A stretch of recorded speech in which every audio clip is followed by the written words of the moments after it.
Entertainment news, Star Trek. Well, we finally learned what the word anomaly means. In fact, there was a lot of food for thought in this excellent and exciting sci-fi drama tonight. Trekkies, you're out there. We know you are because you're all watching. Our Steve Lentz is out there with you. Okay, cue Pasadena.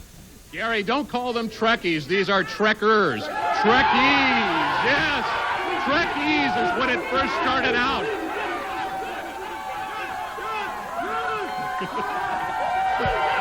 Do they sound a little wild to you, John?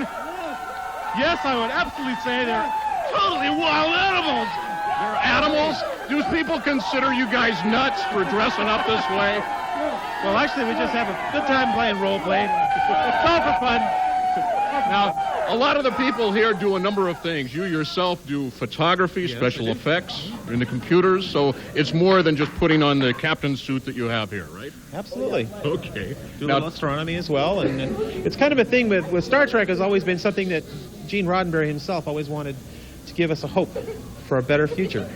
And That's the whole point of it. Okay. So that's why we want to keep the voyaging and the journeying continuing.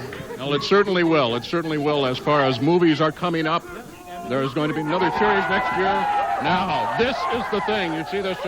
This is a real communicator that was used on the last episode. I feel like right now I'm practically in touch with Captain Picard. Now, if everyone concentrates, can we levitate some cue balls here in Pasadena?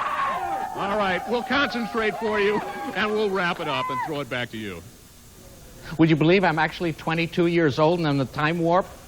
The new generation. You ain't seen nothing yet, folks. The movie version of Star Trek Generations out Thanksgiving. Next January, the new TV series Voyager.